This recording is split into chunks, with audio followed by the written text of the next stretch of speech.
Something happens, we fight the fire. I had a lovely conversation with one of my teams over in Singapore, and they said, but Tim, you have to understand, we really like fighting fires. I said, you've got to stop lighting them rather than fighting them.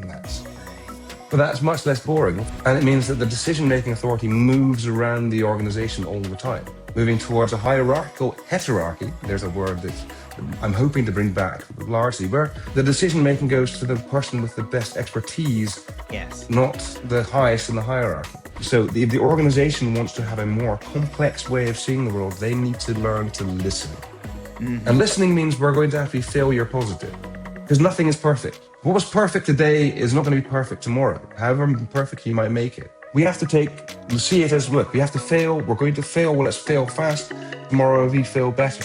I know that if you put a group of workers together, and that can be, the greenest guy to the oldest guy, and you show them the plan that you're making at the moment, they will tell you much more about how it's going to fail. Yeah.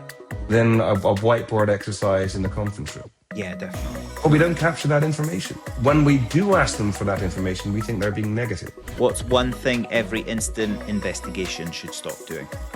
On the whole, they should stop just stopping at the last person who touched it and look at the system. When you put incidents together as a set of 1,000, the one person really doesn't matter. You have no idea who they are.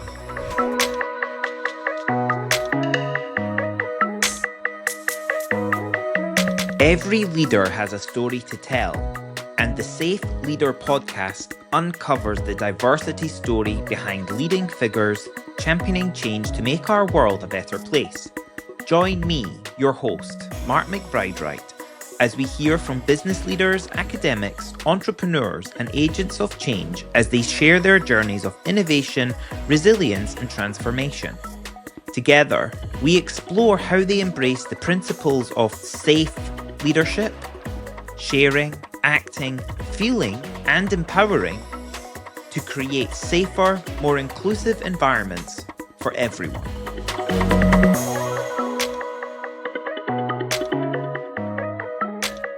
Hello, I'm Mark McBride-Wright, your host on the Safe Leader podcast, and today I am joined by Tim Hudson, who is one of the world's leading thinkers on risk management, risk culture, and organizational learning. With a background in theoretical physics and business management, he has spent decades helping organizations understand why incidents occur, how cultures shape performance, and what it takes to create genuinely resilient systems. His work spans aviation, oil and gas, mining, healthcare, and other high-risk industries. As founding partner of Hudson Global Consulting, Tim has advised organizations including Shell, Rolls-Royce, Singapore Airlines, and Glencore. He is widely recognized for his pioneering work on safety culture maturity, operational risk management, and incident analysis. Over the course of his career, he has analyzed more than 45,000 incident reports and contributed to investigations involving some of the world's most significant disasters, including Deepwater Horizon and MH17. What makes Tim's perspective particularly compelling is his ability to bridge human behavior, organizational systems, and risk management. His work challenges organizations to move beyond compliance and simplistic safety metrics, helping leaders understand how culture, competence, decision-making, and organizational design combine to influence outcomes in complex environments. Tim, pleasure to have you on the show. Good afternoon, Mark. Nice to be here. Yeah. It's I'm really grateful that you agreed to come on when we reached out. I was doing some research and came across the Parker Hudson model and was basically digging into it further in the archives, in the history, in the origination of it, and yeah, here we are having a chat. So it's I'm excited for our call and to find out more about how you're building on that original work and what you're doing today. But before we get on to that, I'd like to always find out a bit about the person in front of us. So take us back to when you first decided to study physics, I think you said. Are you doing now what you thought you would be doing if you were to meet the younger Tim now? Oh, not at all. I No? I loved doing maths and I really liked physics. And I spent 4 years of a 5-year course studying theoretical physics.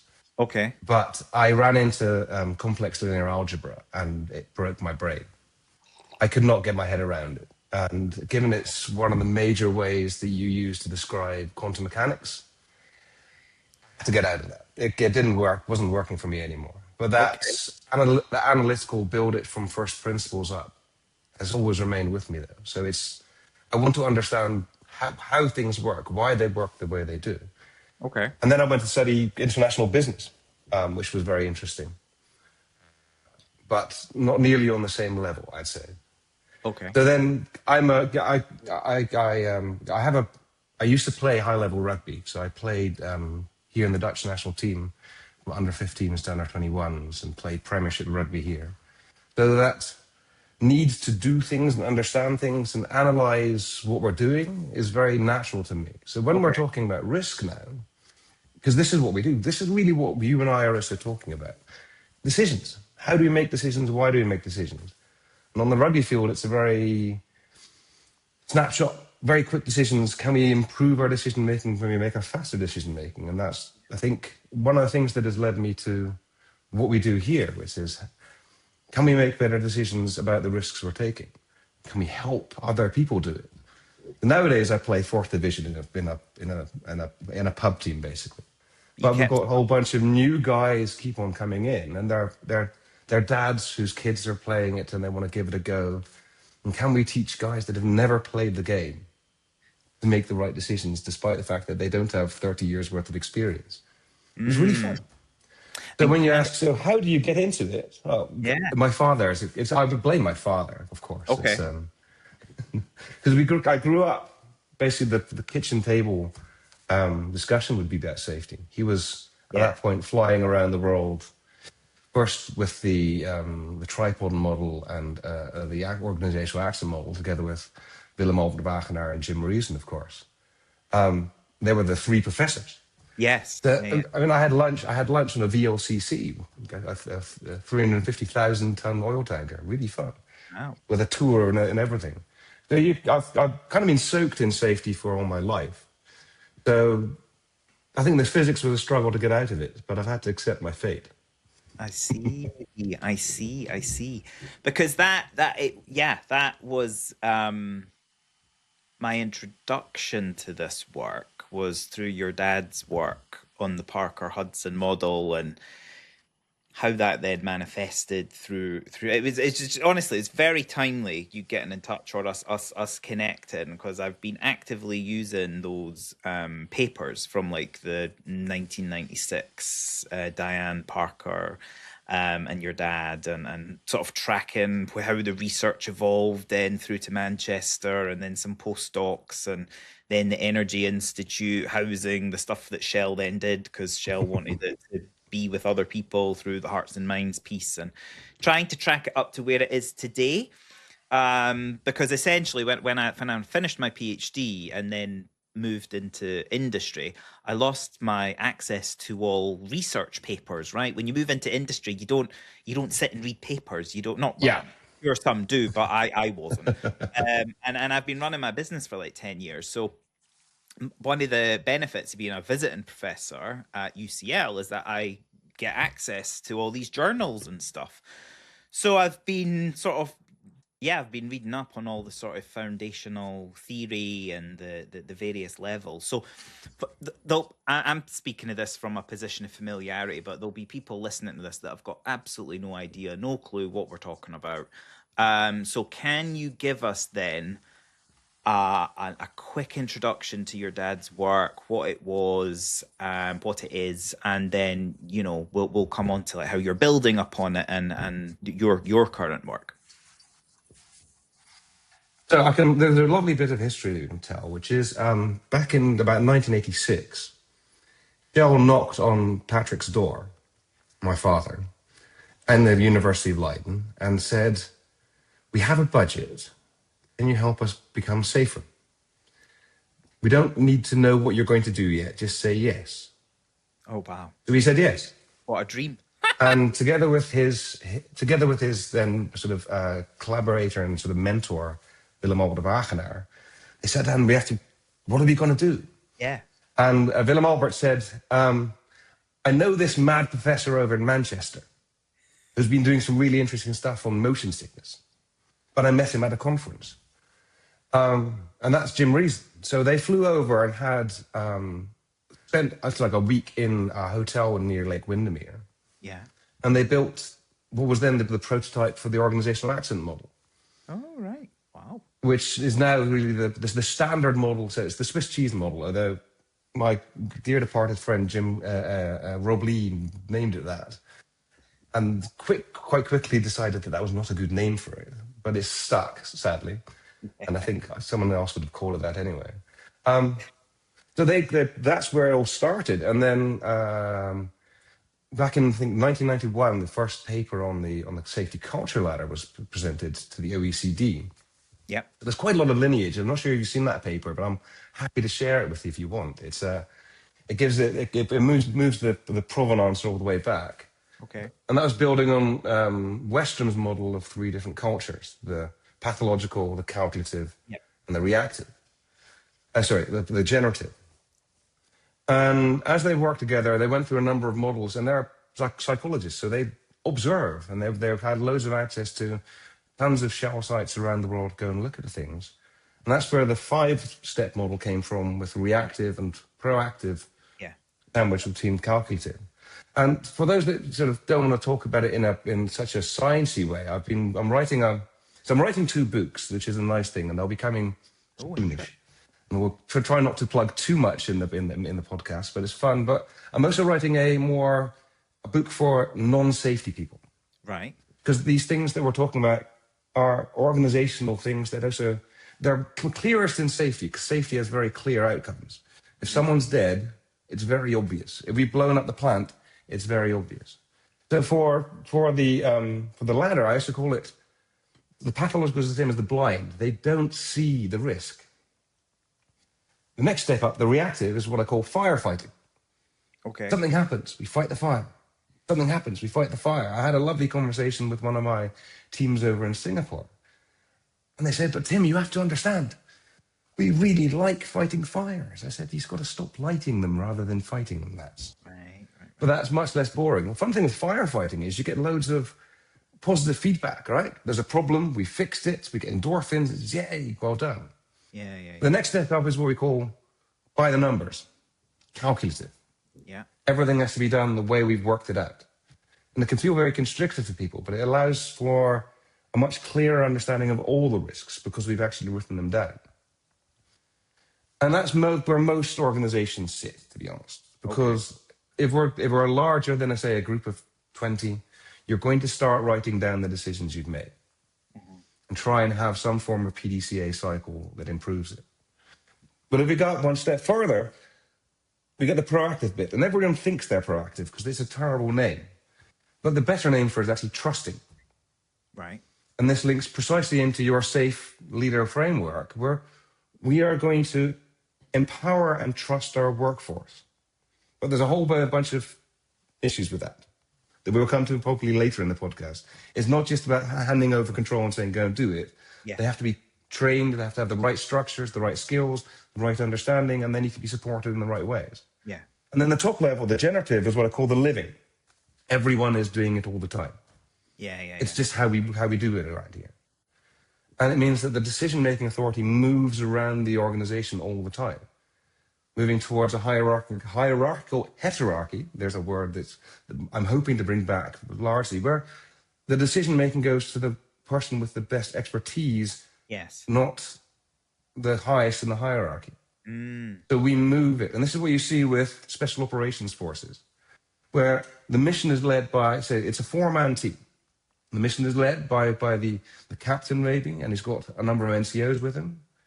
But when it's the demolition expert's turn to do things, he commands the team. Yeah. So the authority flows to the expert. He commands it whilst the leader still has overall mission control. Right. And then when his job is done, it moves back again. Yeah. So we're moving how the whole team moves. That gets to be decided by the person that is closest to the understanding and has the best skill to make the right decision. So 5 steps on a ladder, and I find it's used everywhere. NASA uses it. I've seen it used by Disney. It's almost ubiquitous, but the book I'm writing is about the fact that it's completely misread Interesting. because we're reading it upside down. And there's a strong psychological reason for it. It's a ladder. We must go up. Of course. I want to be at the top. The top looks lovely and great. Except, is it? Because what we're trying to do is actually fit the risks we're taking. Yeah. I like that. So you said you're writing 2 books. So one of these books is for non-safety people, or even safety people, but just want it in more layman's terms and less scientific-y. Yeah. Which you've just described in terms of the rebadging of the steps on the ladder. And what's the other book you're writing? That's the one that I believe you've sent me some insights on, the idea of that, like what a leader is at each of those levels, essentially, and the skills that are needed to then move up to the next one. But interestingly, you actually need a whole new set of skills, and the skills are different as you move up, rather than compound building on what you've had before. Yeah, and so I've got a set of 5 papers that I'm currently publishing in the scientific journal. So if you have university access, you can go and find them. Okay. But the culture ladder book is the formal argument. Let's put it that way. So it's got the right references. It talks about the more psychological parts to it and everything. And it's currently about 120,000 words, which shows that it's quite a large argument to make. Right. But we need to fit how our organization is structured, what our culture is. And I define culture as 3 things. Our causal model, so how we see the world. Our structure, as how we built our organization, how the decision rights move around, and the skills to run those. Okay. And it shows us why it's been so hard to pin down, because it's not just one thing. We were playing around with risk understanding, and is it that, and is it decision rights, and is it that? And the answer is it's a whole bunch of different things, but that's quite natural because the culture is a complex thing. Yeah. So we want the book is an argument to build the right culture in the right places. Because I don't need generative janitors, except maybe I do. So, but it has to start from an argument of how does our risk fit together? And I've just got a paper into the Journal of Risk Research. It's slightly over their word limit about what I call risk spaces, how different dimensions interact. But the key thing we need to know is that some risks are simple, some risks are complicated, some risks are complex, and some risks are complex and dynamic. Yeah. Those are the 4 risks that you need to structure your culture to. For someone who... The rest is an argument for it. For someone who's departed from theoretical physics, you're very much coming back to the theory and theoretical postulations of safety. It sounds like you've got a big... So have you been working on this for some time, and it sounds like you're about to release kind of a big body of work into the literature? So I put it succinctly in the preface for the book, right? I work with my father. I've been working with my father. I worked with my father almost 20 years. And now he's got Parkinson's, so he's no longer able to. He's now fully retired. And he has this model, this ladder that everyone uses, and it works. Why?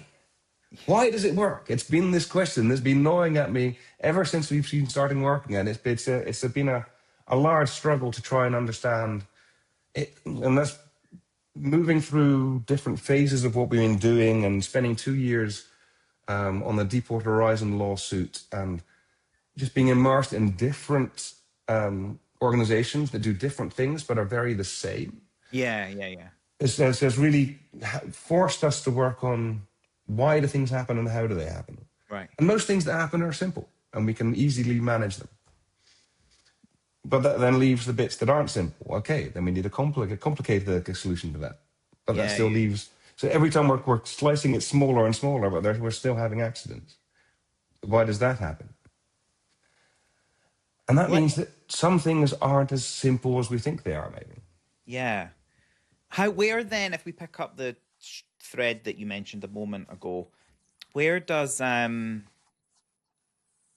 like the trust then, a male majority workforce, certain leadership traits that exist, lack of trust potentially, leadership through power, fear, dominance, control rather than empathy.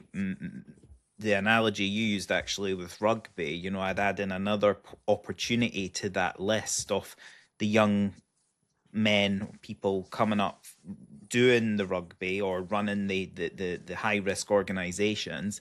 How do we portray a new level, a new way of leading from a position of empathy and care that does go against the traditional masculine norms of how leadership has been over the years? That's what Yep. that was really the nucleation point for my research on masculinity in engineering, and then the safe leader, and the mental health crisis that exists in construction, and yada yada yada. And yeah, I mean, it continues to flow that way.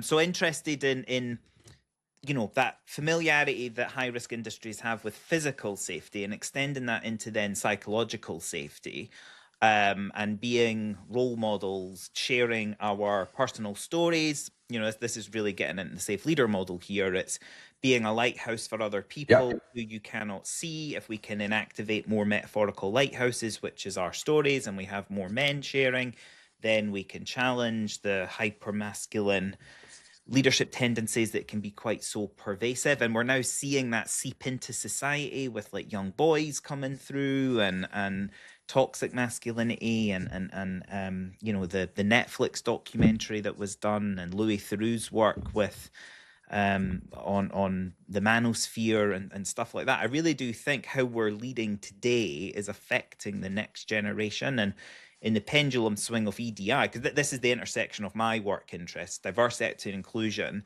and safety. And with the pushback that DEI has had, I believe that it actually falls under the umbrella of safety and creating a place where anyone can speak up, irrespective of their background or who they are, where they've come from. But because of a lack of trust or a fear for my own personal safety, because I'm different to the majority, that suppresses it's a liability, and you Yep. you have to overcome a higher barrier of risk if you are the only woman in a group calling out an unsafe act or a non-inclusive behavior on a construction site than if you are one of the guys that looks like everyone else around you. It's different. It's different in that situation. So yeah, really interested in your work, and when can we expect then the new contributions to be coming through? Well, so I'm hoping to have the book out in January. But I'd like to speak just to your point about DEI and also having a positive attitude. This is the key thing that we're also saying is, look, culture change can happen lower down, but really it has to be driven from the top. Yes. And the causal model at the top, how the top sees the world. And what we're talking about for these high hazard industries, for construction, for everything, is we need to change how the leadership sees the world and have them understand it's a more complex thing than they would think it is. And if the organization wants to have a more complex way of seeing the world, they need to learn to listen. Mm-hmm. And listening means we're going to have to be failure positive. Oh, I like that. Because nothing is perfect. What was perfect today is not going to be perfect tomorrow, however perfect you might make it. So we have to see it as, look, we have to fail. We're going to fail. Well, let's fail fast. Tomorrow we fail better.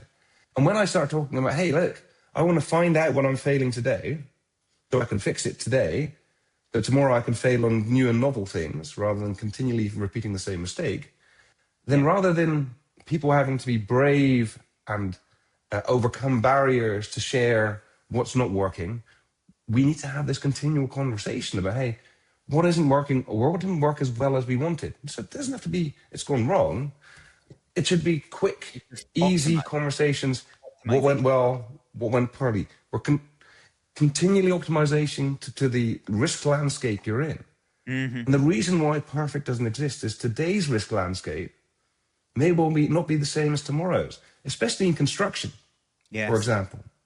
Construction, when you're doing earthworks, is quite a simple risk space. But the more you bring more trades together, the trade-controlled risks are still done there, but there's interactions. Yes. There are people sitting on the same work site from different trades, running different risks. So yesterday's perfect is tomorrow's accident. Yeah. So we need to be talking, hey, when did we have clashes? When did it not work? And this is, I think, to be honest, where AI can play a large part by acting as the recorder, making it easy to just do a quick wash up. No one has to do the paperwork because someone held a phone to it. Yeah. Right? And then that just goes in. So that we're shortening those feedback loops and making sure that it's easy to talk, easy to listen, and we're being failure positive. Yeah. So if you're in your example, right, if you're a minority in a group, it should be just as easy. And you should be being encouraged going, hey, you're looking at this probably from a slightly different perspective. What do you see that's failing? So the reason why good DEI policies are actually a positive for safety is that they're bringing more perspectives onto the risk landscape. Yeah. Which means that we're more likely to see the things we would otherwise be blind to. Yeah. Yeah. So from a physical safety point of view, and there's a lot of work on psychological safety. I've not touched it yet, but it's two sides of the same coin. If we're not failure positive, if we're not looking to get the best out of our people, then we are not going to be safe for our physical risks either. Yeah. Yeah. Because we will be shutting down those avenues of communication. Yes. It's what I call the fear machine, where we see what happens if someone reports, right? And that leads us to say, if there's something goes wrong and the person that made a mistake gets punished, that tells us we shouldn't talk about our mistakes. Yeah. Yeah. If someone reports and they get hauled in to an interview room and basically given the third degree, that's not going to create more reports. That's not going to help us understand our risk. It just creates a machine that tells our people, don't tell us what we don't want to hear. And that is it's a psychologically safe way for people to deal with that machine, but this machine itself is not psychologically safe. But the reason why we're doing psychological safety is a human harm side as far as the outcomes on the human side, but it's also an investment in the business as far as creating understanding of the risk. Yeah. And I think sometimes one of my issues sometimes with a lot of the psychological safety stuff that's going out there is they're not selling that well enough. So one of the things I did, 22,000 of my 45,000 reports was building a financial exposure analysis tool as an internship for a Australian mining company, Right. which just said, how much are we losing in small accidents? Because the first argument we should make about safety is, this is costing you scads of money. The last argument we should make, if all else has failed, is it's morally right. But on the whole, always better safety will get you better results, better performance, and also fewer losses. So from the psychological safety, there's huge losses that we can prevent by getting that right. By opening up the being failure positive and having a more empowering stance, saying, tell us what you know about, because sitting in an office, you can't see the risks. Yeah. You can do risk analysis, but the risks are down there. You have to be then cultivating connectivity then between your office-based workers and your site-based workers, even if they're across different corporate entities or joint ventures. You need to be fostering that kind of cohesion, that connectedness. And then AI presents that, because there might be many languages being spoken as well. So it's scaffolding connection, I guess, through those bits of the hierarchy that is a challenge or an opportunity? Well, that's one of the key parts, right? If we all share the same causal model, so I understand that when I have slight disruption in my operation, that might cause quite a lot of problems for your operation. Then I start to understand why communicating about that small disruption can be very important. Yes. If I don't understand that, I'm not going to talk about it.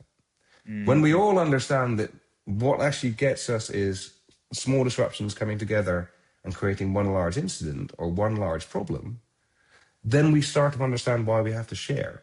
Yeah. And that sharing is where we start learning and we have to start managing, because we go, okay, this disruption is okay, we can deal with it, we just need to keep it alive.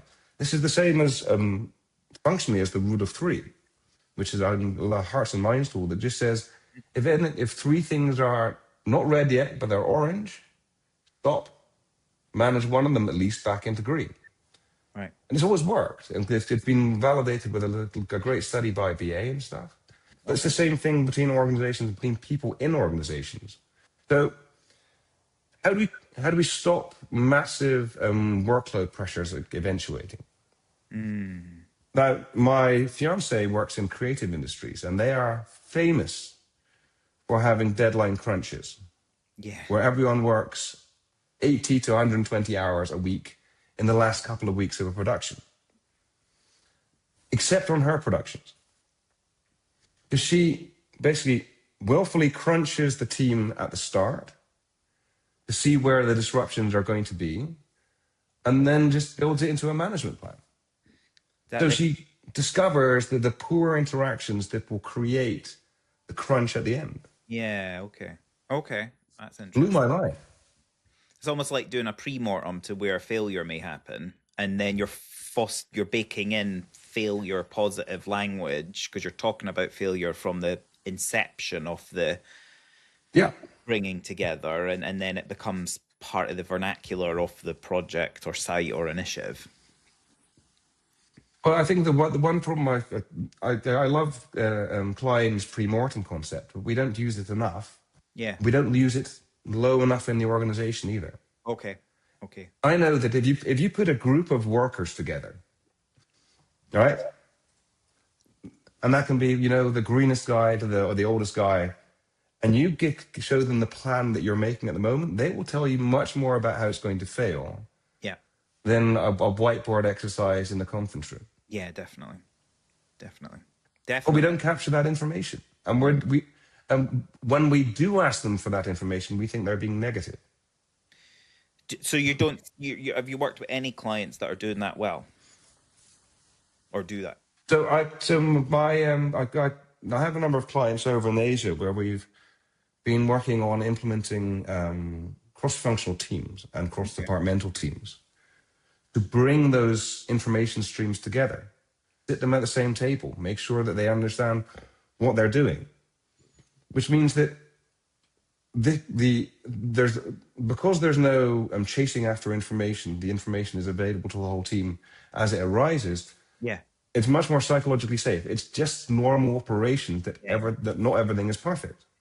Yeah. Parts don't arrive on time. Okay, but instead of that, I've spent my whole afternoon chasing after them for you to finally tell me, they're not turning up. During the morning briefing, we know what's happening. Yeah.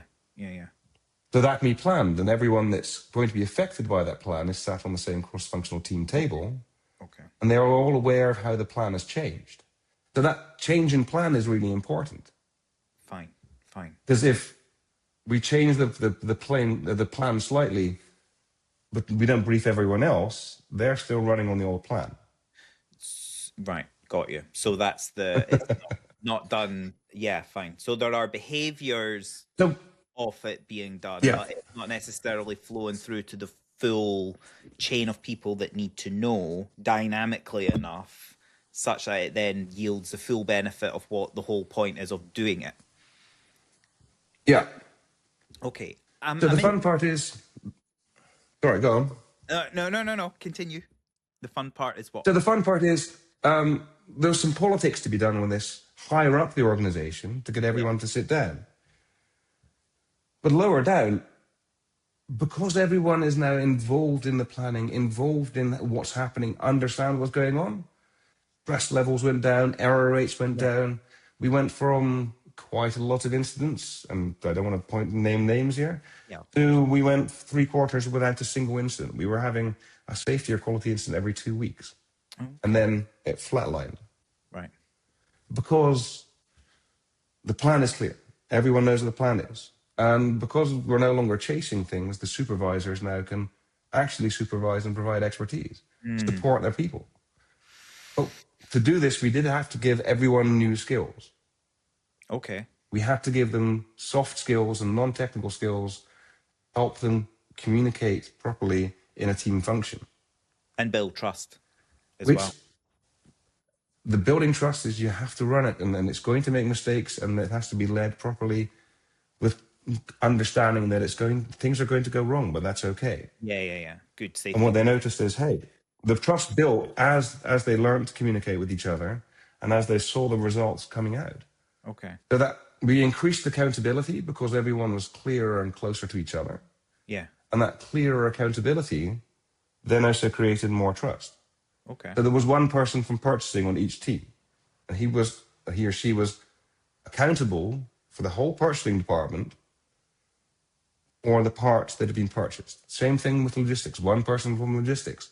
For that plane, they would be accountable for that team. Right. So no chasing after who's accountable. Because it's you there. are. Yeah. Got you. But that meant we knew where to lean and where to build the trust. One thing, and it's amazing how it worked. It's lovely. One question I wanted to unpick a bit is I've worked with a client where they wanted to adopt the ladder as a way to communicate the culture, but then and like the Hearts and Minds tool is a good instrument to use in a workshop environment, you know, with the sheets and all that you get and the scoring. But if you're going like what I've not been able to find, if you're going like organizational wide and you want to be able to do like one annual safety assessment and then maybe some pulse assessments on subcomponents of like the global question set that you're asking, that then directly mapping across to the descriptions of what reactive to a generative culture looks like. It's almost like there has to be a kind of translation point needed. And so the ladder gets used on how you tell the story, but it's decoupled from a whole industry of safety instruments that are used to capture. And when you're working on a complex project and there may be different entities using different instruments and different geographies that have different national health and safety bodies that have different validated, data sets, where do you start? How do you start? Or is there something actually that you could, Yeah, so it's a really fun question, and it's quite fundamental. But these sort of your general instruments are asking people about their values, attitudes, and beliefs. Yeah. Right? How do I feel about safety? Is it important? Is it not important? And the latter talks about how do they behave? Yeah. Which is philosophically a different point of view. Yeah. But if you tell me someone's values, attitudes, and beliefs, I can't tell you their behavior. But if you tell me someone's behavior, it's quite predictive for their values, attitudes, and beliefs. But they're not in opposition. The question is, we run these instruments, right? And it's a real safety industry thing. I know, yeah. What value are they adding? What are we using them for? And that what question is the key part. But one of the things you need to understand is that organizations aren't monocultures. Yeah. So we have a footprint. Some bits of the organization are quite low down the ladder, and some bits of the organization are higher up. Yeah. And that's defined by their risk landscape that they're managing. So we shouldn't find it weird if basically our finance department is pathological, because their risks that they're trying to manage are financial rather than operational. But when we do these safety climate surveys and that kind of stuff, yeah, we they're great instruments for the right questions. But the ladder is trying to say, and this is really what the book is about, right? Whether we've been using the ladder to go, hey, we're here, we'd like to be up there. Because there's that feeling of, hey, higher is better. The argument actually is we need to understand by each bit of our organization, so all the work that we do, what's the actual risk landscape? What kind of culture does it require? Yeah. So that we can also then efficiently actually put in our resources. So when we talk about this bit of the operation, that can be something like helicopter operations, right? But for my clients, it's also just maintenance operations. Yeah. We need to make our decision making closer to the risk because there's a lot more operational variance than we expect. Right. That risk space requires a more proactive way of doing it. We need the skills. We need to hand leadership skills lower down the chain. We need to make sure that they have the expertise to make the decisions. I'm going to have to teach my frontline staff to do incident investigation. I'm going to have to teach my supervisors to run the management system. Yeah. So that as the proactive manager, I can protect them from the disruption around them. Right. So we're getting... When the frontline staff are running the incident investigations, they're the ones learning. They're looking at the failures. Then we can talk about the failures. Yeah. So this is really but where... do we have to do that for each bit that we do? Yeah. I don't know. Do we? Yes. It's fascinating. It's fascinating. Okay. Quick fire questions. You ready? Bring it on. Right. What's the biggest myth about safety culture? That it's a climb. It's a fit. What's the most overrated safety metric? Oh, LTFR by far. Lost time injury frequency. Doesn't say anything. Doesn't tell you anything unless you're bigger than 50,000 people. What's the most underrated leadership behavior? Chronic unease. The feeling that there's something is going to go wrong and worrying about it. What's the one thing every incident investigation should include? What made it reasonable at the time? Because people are reasonable. They don't act out. What's one thing every incident investigation should stop doing? On the whole, they should stop just stopping at the last person who touched it. Look at the system. When you put incidents together as a set of 1,000, the one person really doesn't matter. You have no idea who they are. What's your favorite book on leadership risk or human behavior? I really like Danny Kahneman's Thinking Fast and Slow. What's the most important lesson you've learned from analysing incidents? We tend to fix the event and forget about the conditions. What's the best advice you've ever received? Oh, wow, that's a good one. I think it's fail and fail fast, fail better. That's really been an eye-opener for me. And finally, what's one word that sums up an effective risk culture? Fit. Brilliant. Really enjoyed that, Tim. Thanks very much. If people want to find out more about your work, get in touch, keep up to date with the progress of the book, the publications, how should they do that? We have all the information available at hudsonglobalconsulting.com. We'll provide Mark also with an overview sheet of what we've talked about so we can Brilliant. have it as a handout as well, if you like. Yes. The book is probably going to be called The Culture Ladder, and that's going to be available in January. Okay. You can look on thecultureladder.com. And the second book is going to be Fit, but that one's still in the pipeline. Okay. Amazing. Well, thanks very much. I'll be sure to pre-order my copy when the links are live. Thanks, Tim. Thank you, Mark. You have been listening to the Safe Leader podcast, uncovering the diversity story behind leading figures, championing change to make our world a better place. If you have enjoyed the episode, please subscribe to the Safe Leader podcast on your podcast platform of choice and get notified when a new episode goes live. Did you know that we also offer a full transcript on each of our podcast episodes? Check out my website, McBride-Wright.com. Here, you can also explore the training, coaching, and keynote speaking services I offer.